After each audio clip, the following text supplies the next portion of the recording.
مرد کی محبت عورت کو کبھی مکمل سایہ نہیں دیتی، اس کے رویوں کی دھوپ کہیں نہ کہیں سے عورت پر پڑتی ہی رہتی ہے۔ زندگی میں ایک ایسے شخص کا ہونا بہت ضروری ہے جس کو دل کا حال سنانے کے لیے لفظوں کی ضرورت نہ پڑے۔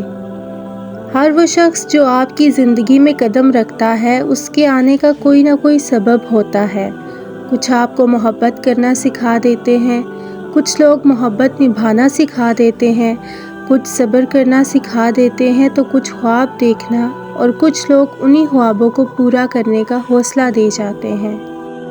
مرد کی خوبصورتی اس کی شکل میں نہیں، اس کے الفاظ میں ہوتی ہے۔ اگر اس کے الفاظ بدصورت ہو جائیں تو اچھا خاصا دکھنے والا مرد بھی مکروہ لگنے لگتا ہے۔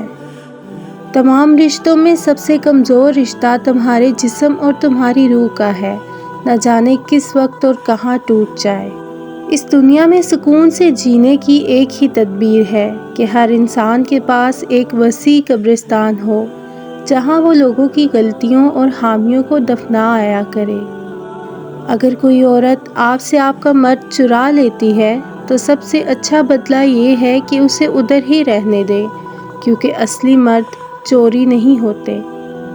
بانو قدسیہ کہتی ہیں کہ اگر کوئی عورت خود تمہاری طرف رجوع کرتی ہے تو پھر تم پر فرض ہے کہ اس کی خاطر مر جاؤ، کیونکہ کوئی عورت تب تک کسی مرد میں دلچسپی نہیں لیتی جب تک وہ مرد اس کی نظروں میں دنیا کے تمام مردوں سے عظیم نہ ہو۔ جذباتی ہونا، جلد غصہ کرنا، چھوٹی چھوٹی باتوں کو دل پر لینا اور جلد رو دینا ایک صاف دل انسان کی نشانی ہوتی ہے۔ اس کی وجہ جذبات میں شدت کا ہونا ہے۔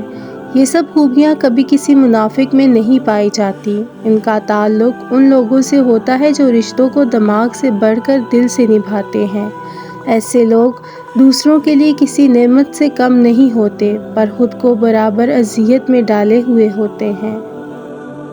جب عقل آتی ہے تو شادی ہو جاتی ہے، محبت کی عمر آتی ہے تو بچے پالنے پڑتے ہیں، آرام کا وقت آتا ہے تو بیماریاں گھیر لیتی ہیں، اور جب زندگی کی سمجھ آنے لگتی ہے تو دنیا سے جانے کا وقت آ جاتا ہے۔ انسان کو اپنے دکھ سیلیبریٹ کرنے چاہیے، جیسے کہ منہ پہ ہنسی سجا کر، اچھے سے بال بنا کر، سب سے پسندیدہ کپڑے اور پسند کے رنگ کا انتخاب کر کے۔ کوئی دیکھے تو بکھرا ہوا نہ سمجھے، کیونکہ ہمدردی زہر لگتی ہے۔ اگر قسمت میں آدھی روٹی ہے تو چھین کر پوری بھی کھا لو گے تو الٹی آ جائے گی۔ کبھی نصیب سے زیادہ ہضم نہیں ہوتا، پھر وہ چاہے روٹی ہو یا محبت۔